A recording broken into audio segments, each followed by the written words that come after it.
Welcome back to Food Team Review World Cup Daily episode 41. Yes, we are nearly have so many episodes like the teams in this World Cup. Just another 80 or so to go and we'll reach that magic 150 teams.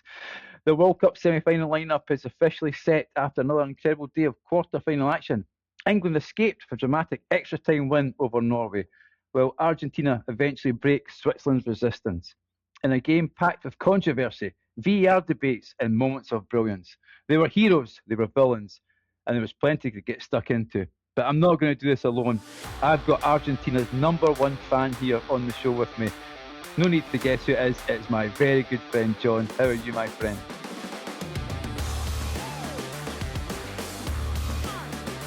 Yeah, I am Argentina's best fan since this week.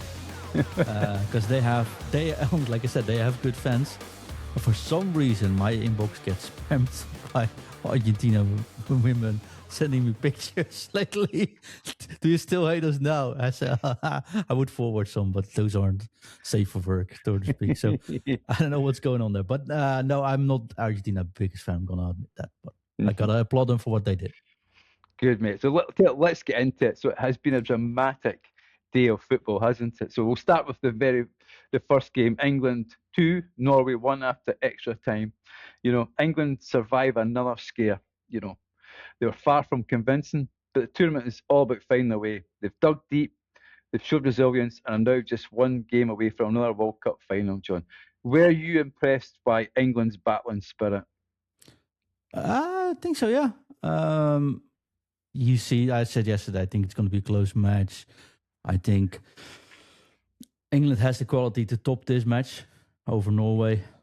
You see, Norway got some injuries going on halfway through the match. They were just done. Like it was a little bit too much. And the moment Haaland had to be subbed out because of it. I said this week as well. He's been having issues. He's been tired. He said Haaland was the one getting the most massages whenever there was a break. But yeah, when he's got subbed off, you know, like this is going to be a hard one. Just a shame how it went out, but they would have netted it anyway, I think. I mean, we can't not talk about Jude Bellingham. You know, he runs the show. When England needed someone to drag them through, Bellingham stepped up again. He dictated the tempo. He drove the team forward and looked every bit like England's leader. Is he the midfielder of the tournament so far, do you think? Yeah, I reckon so. I mean, I do quite like Ozbiol, so, to be fair. I said it before, I think Olise might be the midfielder for me, to be quite honest. But of course, all these guys have been performing tremendous, and you can't underestimate the impact Jude has on this team, has on his fans, and has on the impact he has on the matches. Because not only does he perform well, but he's everywhere, right? So, I mean, from your point of view, though, John, as we start to talk about the tournament itself and the schedule, are you starting to, from a coach's point of view, we all know you analyse the games with a microscopic view. Are you noticing players now starting to struggle with the heat, the tiredness, the length of the tournament? Well, I think you can definitely see the players who've had a long season, right? And the players that have been injured, either they get in shape and get in form and they're fit, or they just can't find their form because they have not played enough. And you see the other side of the coin is Bellingham has of course been injured for a long time, right? Yes. And that makes you see the quality oozes off him, and he has stayed fit.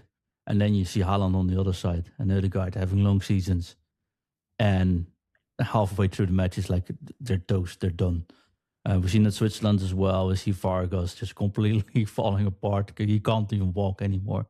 And that doesn't help, right? If you have one round extra in this World Cup as well. The World Cup is extended by 4.5 weeks, 5 weeks almost. I think 5 weeks. Yep. We're 41 episodes in, by the way, so yeah. In the end, you start to notice it. They didn't get any breaks. Some players had a little mini break before they went to the World Cup, but you can't fully relax. So you know what that's going on, I think. So, yeah, you can see some people struggling really hard with it now. But I guess that's also part of the game, right? Mm-hmm. Yeah, no, definitely. I think, certainly we watched it in the UK here. The feeling was that the Norwegian team were tired from the start. But actually, as the game went on, you could actually see the England team starting to wilt. And if you looked at the hydration breaks, which I know we hate here in Europe, but if you look at it, you've got Bellingham leaning over the ice box, almost trying to get some cold air in there and get into his legs, from that point of view. I think it would be remiss though not to talk about Norway. I mean, the fans have brought an amazing colour. The row has been amazing. Let's be completely honest. But they've defended brilliantly for long spells. They had England rattled. They were within touching distance of penalties before one costly error, and did nearly 2 hours of hard work. But the Sørloth chance when he could put Haaland through. What is, from a coach's point of view, John, what do you think is going through his mind at that point? Well, yes. So what happened here is there's a breakaway. Sørloth has the ball. He could pass the ball to Haaland, but he doesn't. He dribbles up. But you have to put a little bit in perspective. Sørloth isn't a right winger. Mm-hmm. He's a striker, right? Basically. Yeah. Do you know many strikers that can actually dribble? Number 9s. No, there's no many. I mean, even Messi's not an outright striker. He's not a number 9, right? So he's more number 10. And then, do you know many strikers that would pass the ball to the side if they have a single chance of taking a shot? Mm-hmm. No, you're right. That's why they're strikers, isn't it? So Sørloth's playing on the right wing against his nature. He doesn't even know Haaland's coming up. He should, yes, but it's not in him. It's not like how he trained. It's not how he built his career. Yes, he should have passed this. Yes, then Haaland could have scored this. There's just no natural way of him to do so, I think. That's a little bit perspective. Sørloth's been playing right winger, so they can sub off halftime to bring in 2 new wingers. That's been the tactical tournament, right? Be explosive on the wings, sub them out early for 2 fresh wings so you can give all out. Sørloth is a makeshift winger. And yes, you can blame it, but actually I don't think we should blame him because it's just so unnatural for him. It's like if you put Bellingham at centre defender and then ask him why he's not watching the ball but watching the man, for example, or the other way around. It's like, yeah, he knows it. If he watches back, he'll slap himself on the head. But I think it's a little bit too harsh to blame the loss on him. I just want to highlight the first goal, though. First. Mm-hmm. Yep. Because that was intentional, unless everyone said that not. But the speed of that first shot, that's not the speed you give to a crossmate. Who's going to walk into that and not get knocked out? Mm-hmm. So that was a wonderful goal for him as well. But yeah, you see with Norway and being tired, Ryerson dropped off, right? Was the best man for them. Just dead in the water, just kaput. Haaland just kaput. Sørloth couldn't finish. Ødegaard half walking. Even the goalkeeper messed up. Could be the heat, could be the focus. It's just this team went above and beyond, fought what they were, but this tournament was half an hour too much for them. Yeah, no, definitely. We're going to get onto it as well when we move on to Argentina, Switzerland, about having teams on the ropes and then letting them off. Sørloth was caught between 2 stools. He didn't know whether to shoot or to pass, and didn't do either. Just what most players do in that situation, and you do absolutely nothing. Just before we move on and talk about the Argentina-Switzerland game, is there anything else in that game, John, that you want to bring up? I mean, it's strange, I suppose, if you think about it. A nation that is famous for its seafaring was undone by some rigging, wasn't it? Really? Yeah. Anything else I wanted to highlight of the match? I think the referee was good, to be fair. Like the goal Norway scored, I think rightfully, like Haaland pushed him with 2 hands. Yes, often it's not called, but it is of course a foul. So I think that was a fair call. The only thing that's a little bit sketchy this match, when the first goal of England happened, they hit the ball and it hit the drone camera. Yes. Or the cable of the camera. And FIFA didn't see it, and I can actually understand why you don't see it, because it's really high. It's really hard to notice, but you can see there's a sudden change of direction. It just drops down, right? Mm-hmm. And then this morning we got an explanation for FIFA saying the ball didn't touch. Like they give a weird camera angle with the ball sensor that the ball didn't hit anything. I mean, if anyone looks at that ball direction, you can see it. Something happens there. Yeah, this feels faked, just to show that there wasn't anything going on. You could just say, you know what, this is so extraordinary that something like this happens. We didn't even check. Mm-hmm. Right? You don't have to. This feels like faking evidence, if I'm going to be quite honest, right? And there must be better angles, because I'm pretty sure there will be like social media videos in the coming days where people in the crowd actually show that. And if people in the crowd actually can show that or show proper angle that this happened, I think the FIFA looks way poorer than they currently are doing. And it's just a shame, because I think this is such an extraordinary event. Nobody could actually blame them for missing. Even the players themselves, they didn't see it. They heard afterwards that this could happen, Yes, should it be called off? So normally when something happens, that the ball changes direction, hit a referee or whatever, hit a bird, right? Mm-hmm. It's just stop the play, resume play from that spot, right? Yeah. That's what happened here. The ball went up, hit the camera or camera cable probably, and it just dropped off. Changed direction and accidentally hit well for England.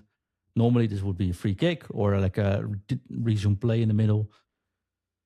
But I didn't even see it until after the match. Nobody did. I didn't see anything online or people commenting about it. Afterwards it feels a little bit. So I don't like FIFA doing this after the fact, if that makes sense. Yeah, no, I understand. And John, to be fair, we listened to the English, being Scottish, we had to listen to the ITV commentary, and even they said Lee Dixon, who's very biased, let's be honest, he's an English player, the Kane tackle, his argument was England still have the opportunity to defend it. It's not like the ball dropped on the penalty spot and scored straight away. And likewise, from my point of view as well, Norway's got almost their own half to defend that attack. The fact that they didn't is really down to them. Yeah. From that point of view, it's not, if the ball had hit the rigging and bounced on the penalty spot and Kane had stuck it home from straight away, then yeah, you've got a point. But from that point of view, Norway fell asleep a little bit, didn't they? Or even, let's be honest, it's great play for Bellingham, great midfielder play. And then takes the ball, passes 3.5 men and shoots in. I mean, even if something built up there, it was still just excellent show of skill / poor defending. But then again, we saw this with Argentina. If something happens in build-up of the attack, it still counts as a foul and goals should be suspended. So I get why people say afterwards that this was an off goal. Of course. I think this is one of those things where I'm like, there's no foul intent here. I just don't like FIFA, for my feeling, manufacturing evidence that it wasn't right. But. No, you're right. Best sometimes just to say nothing than anything at all. So let's move on to the second game, John, which I believe you stayed up for. I watched the highlights this morning. It's Argentina 3, Switzerland 1 after extra time again. So, the big thing for me is Argentina's winning mentality. Switzerland made life difficult, but Argentina never panicked. Once extra time arrived, their quality and experience took over. Are you impressed with Argentina's ability just to keep going? I am impressed with that factor of Argentina, yes. These are probably the most hated footballers in international football. These are probably fighters that have to fight for everything the whole career. And it shows. And I gotta applaud them for their fighting spirits. Do I always agree with how they do it? Well, no. But this match, honestly, they fought back really well. They were definitely on the ropes, Chris. And if I'm honest, this was Swiss match to lose. Mm-hmm. Yeah. So, John, let's go to your and I's favourite subject. The one that we have the most debate about is VAR. So, again, VAR steals the headlines. The officiating decisions, particularly the red card, sparked huge debate and will dominate discussions long after the match is finished. But whether you agree with the calls or not, they've had a massive impact on this game. So from your point of view, has VAR got this one right? This one hurts to say, but yes. Mm-hmm. Yeah. So when I saw this happen, like I was like, the Argentinians are on the back foot. The Swiss is actually betting. They got some chances in. Great save by Martínez, by the way, again. And I thought they could get a goal in and then it's over. This is over. They can get this, right? Mm-hmm. I see a foul being made and I see a referee blow it, immediately draw a yellow card and send all the Argentinian players away. I was like, oh, well, they don't even have the ref with them this time around. Then the refs get called to the VAR, and I'm like, oh, was it actually that bad of a foul? That's a red card, maybe, right? Mm-hmm. And then I saw the mistaken identity thing, like, oh, then it has to be like what we call a swallow or dive. And it was very much a dive, Chris. And it's a good thing the ref called. Okay, it sucks that this match is basically decided by that because I think Swiss was better. Swiss could have won this. But honestly, what a stupid move. And if we see the goalkeeper from Norway in tears because he made a mistake at the dying moments of their tournament match, I think this guy should be ashamed for much longer because he just cost them a semi-final spot here. John, it's a weird one because the ball is at the side of the pitch. He's going literally nowhere. So I first thought Mbolo had got his studs caught in the turf, but when I watched it several times, there doesn't even appear that. I mean, in this day and age, I know it's hard to be in his mind. Can you think of any reason why he did that? Yeah, I actually can, because you've seen Argentina get away with a lot of things previous to this match, right? And you know when they're on the back foot, they will start to become a little bit more aggressive, or far more aggressive, and sometimes even over the limit. We saw the hand in the face last match, for example. We saw some awful tackles that didn't get punished. So the first thing you got to do when you play Argentina and you are looking good, you got to make sure they tilt as well.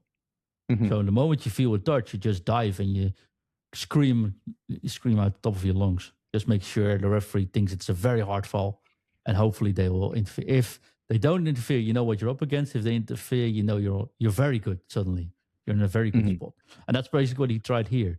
Go to the sideline, make sure you get the other one gets the yellow card, and if that happens, suddenly you're in such a sweet spot to take this match home.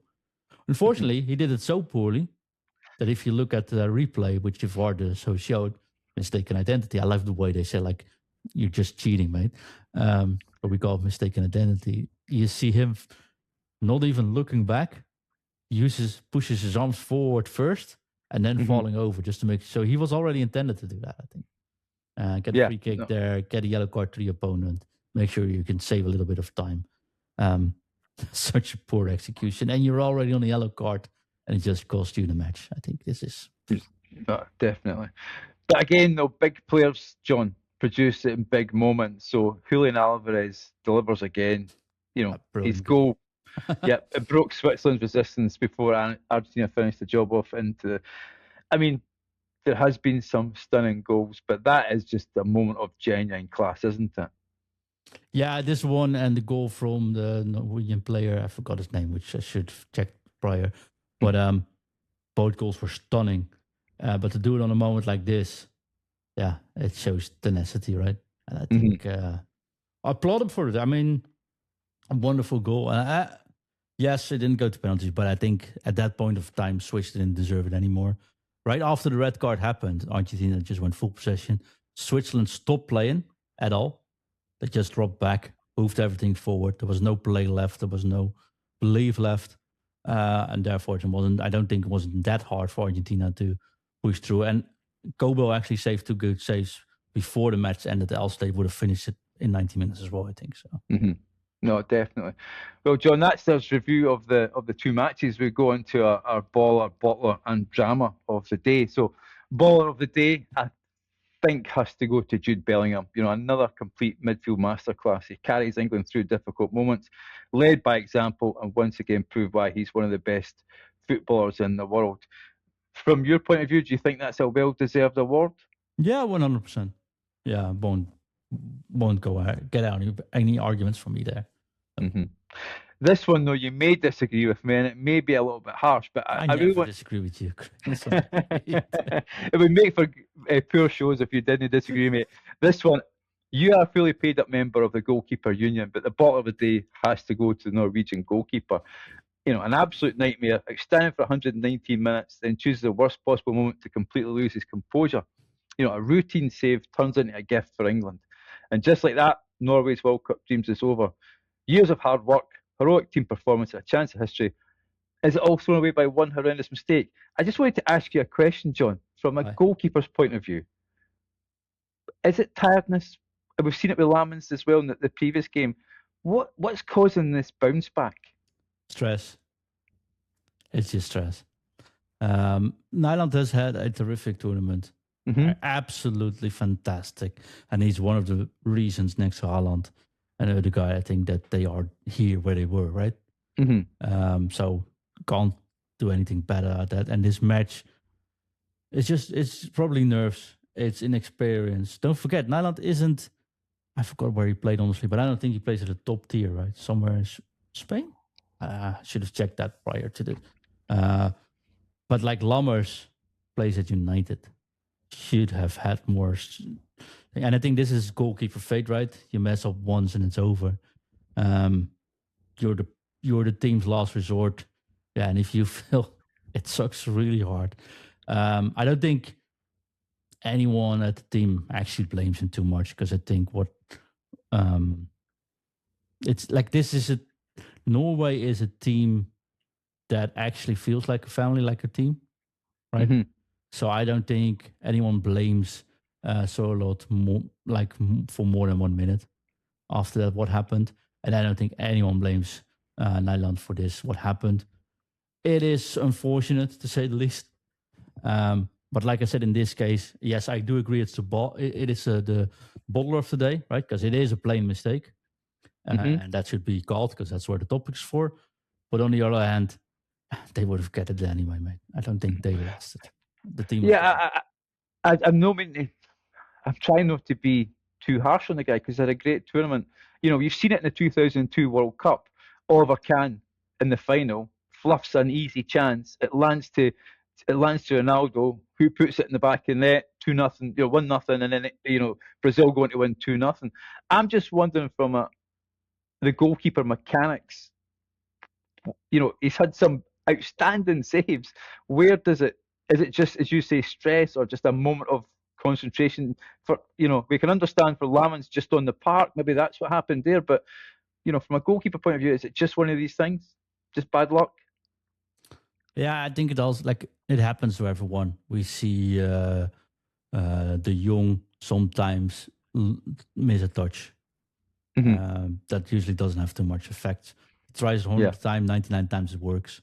We see goalkeepers taking balls blindly like this 100 times. Yeah, but it happens in 100 times that it doesn't happen, and then it happens in the last minute of a quarterfinal. Yeah, I think there's nothing to do with quality. I don't think it has anything to do with focus. I think it's a bit of bad luck. It's also a little bit of experience, I think. I mean, the more you do it, the less it will never happen to Courtois. Right? Yeah. It will never happen to Donnarumma. But it will happen to any goalkeeper below there, which is on the main stage. There's 70,000 people watching in the stadium. There's, I don't even know, maybe 300 million people watching from home. And well, you know what? You can make it. There's so much pressure on you. You can you can make a mistake. I think that only the top ones don't, and even they do sometimes, but not at the critical moments, right? Yeah, it just happened. I think there's definitely been a difference between excellent goalkeepers, good goalkeepers, and average goalkeepers this tournament. Yeah, and I think Nyland is just a good goalkeeper, but he's not the end-all be-all goalkeeper. That was, for example, if you look at Martínez, mate, he won't ever do this, because once he's unsure, he knows I'll just hoof the ball on the side and just stomp it away. You see that to Courtois as well. Like second half in Belgium, they were getting a little bit more nervous. And the first shot they take, he could probably just took it, just saved it, got it cleared. But what he did, he just pushed his fist behind it, and the ball ends up on the halfway line. Yeah. After a shot. They just don't take the risks. I think that's the main difference. If you're, they know when I'm getting uncertain, this is what I do. It doesn't look fancy, but it doesn't end up poorly either. I've seen it twice now. And I think this tournament, I don't even know if there's a power rate ranking for goalkeepers. I haven't checked, to be fair. But yeah, I mean, the Magnans, the Courtois, Martínez, probably one of the best, right? But you could see it with Joe Hart as well, for example. Jordan Pickford. I think you could see it there as well. Hart was talking about it, so that's why I started missed it. But you see it with Pickford as well. He can be tremendous one match and then fumble a rather simple ball. Yeah. That means because he's just not elite tier goalkeeper, with all due respect. No. I, to be fair, I think he's got away with one as well, because I think he made a mistake for the Norwegian first goal, because he looks like to put his hand up and then he pulls it away, because I think he thinks the ball's going over the bar. He's not taking the opportunity. And then in the second half, you've seen him making sure, didn't he, when he pushed the ball over the bar? Then he was unsure, and then he takes no risk. Yeah. And I think that's what differentiates him. And that, like, he messed up once. He sort of knows it. Maybe not so clearly as Nyland did. And then afterward, he doesn't make mistakes. People complain about him giving away those corners, though. But if one more just drops in accidentally because your goalkeeper isn't sure, you're done. So I think this is the better of the two options. No, I don't think so. Coming back to your question, he's the bowler of the day. It happens because of inexperience, but also I think pressure. And sometimes it just happens, unfortunately. No, definitely. And we don't mean to dig him out. We do apologise. He is 35, and I just had a quick look, John. He was playing for Sevilla, and he's left them when his contract has expired. I think he'll find a club fairly easily. He's had a really good tournament, and it was more the psychology of the goalkeeper as opposed to digging him out about it. But drama of the day, my favourite subject in the whole wide world, VAR. The referee decisions, the endless debates online. This wasn't just a football match. It became the tournament's biggest talking point. You know, we expect fans to be arguing about this one for years. VAR, John, take it away, please. What do you want me to say about it? So we can still do in 2 minutes, mate. I think the implementation this tournament has been above par. I wouldn't say it's a hole in one, but it's definitely an eagle, right? Yeah. All decisions are accountable for. You can agree with everything, basically what happened. You can say it wouldn't happen before, maybe, but I don't think there's been a bad call.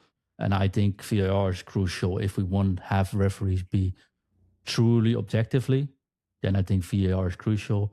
And to be fair, I said this could be trouble. I think a France referee at an Argentina match and an Argentina match referee at a France match, but they're both been excellent. I have very bad experience with the referee, with the France referee. I won't name it because I don't think that's fair. Because he blew some absolutely horrific matches with Feyenoord and Roma before. Absolutely, if you just Google the name, you'll probably see those examples pop up. How absolutely poor he was. But yesterday and with France as well, those guys were excellent. VAR implementation were excellent. All decisions, like, yes, football is emotion. You could say, and normally this wouldn't be a penalty or whatever, but the Haaland goal ruled off the name me another one, the red card from Switzerland, the penalty. Yeah, all fair. Yes, it takes a minute to decide, but it didn't take more than 1 minute either on all those calls. Yeah, I like it. I know some of the implementations internationally has been poor, and I made a joke about it this morning, but I think on this tournament, it shows if you have big screens in your stadium, which also that Los Angeles has 100 meters of screens on the attack. But then, and you have the referee call it out like this, and the calls are fast. You have 3 VAR sitting there. Yeah, perfect implementation. I like it. Yeah. Yeah. No, look, John, it's hard to argue when you make such good points, mate, so I will not even attempt to do it. And we're coming to the end of the show. Just very quickly, one final thing. We moved to Atlanta now for England versus Argentina. It is an air-conditioned stadium. So do you think we'll see a sort of faster paced game than we have seen in the last few matches? No. I think Norway versus England was a really poor hot match. So I can understand why the pace was low. It was really, really, really low though, so especially the first half. Yes, it does actually influence the performances and the ability to speed up the game. Atlanta's air conditioning, which, should get rid of hydration break, but not get there, should add for more pace. But I've not seen Argentina play a high-paced match unless they're behind and have 5 minutes left to go. And I've not seen England build up much pace either, except when Jude gets the ball on his feet and he can dribble. So I think these teams are inherently not fast-paced teams with the ball on their feet. So I doubt that will be changing much. No, definitely. Well, mate, a great show as always. It's been absolutely wonderful to have you on. You always make great points, and it's always very analytical. I'm sure our listeners really appreciate it. And if they do, please leave us a 5-star review. Tell us how much you enjoy it. I would say send John messages, but he seems to be getting loads from Argentinian women. Yeah, stop that, because it's getting ridiculous at home now. So from that point of view, his inbox is now chock full of Argentinian women sending him loads of pictures. We'll leave it quickly at that point, but the guys will be back, I'm sure, tomorrow. The games we now are not delayed, but there's now a break for a couple of days. So the guys will come back with some interesting points and analysis, and I'm sure they're going to review and preview, the games coming up. But John, thank you so much, mate. And we'll have topics, right? We're not going away since there's no games. So we'll review the tournament. We'll talk about some highlights. We preview some of the games that's coming up. So even if there's no game, we'll still be here. Because you said this is episode 41 for this World Cup. That's 41 days in a row we're making content. Most podcasts don't make it past 7 episodes, just putting it out there. And we did 41 in 41 days so far. So that's we have 8 more days to go, I think. Yeah. 8 more days to go. So we'll end up episode 49. Should probably do an episode 50 to round things up, though. Yeah, definitely. I mean, there is 4 matches, but 3 that matter. Let's be honest. The game on Saturday, 3rd and 4th place, is a chance for players maybe to come in, play the tournament they've not played. So, we shake our head at it, but to be 3rd place in the world, or even 4th place in the world, is absolutely amazing, really, isn't it? Yeah, I've seen Netherlands play Brazil, of course, for the 3rd or 4th place. And that match was like, I don't actually care. 2 hours prior to the match, like, maybe it could be cool to play this Brazil. And they both went in full on, and it was an amazing match to watch. So in the end, these matches are always still good. It's like a send-off party. On paper, I don't care too much, though. Yeah. But guys, the guys are back. Keep listening. We really appreciate all our listeners out there. And again, if you can, leave us a 5-star review. But thank you so much, John. Really appreciate you coming on a Sunday morning. Take care, mate. See ya. Bye-bye. Bye, everybody.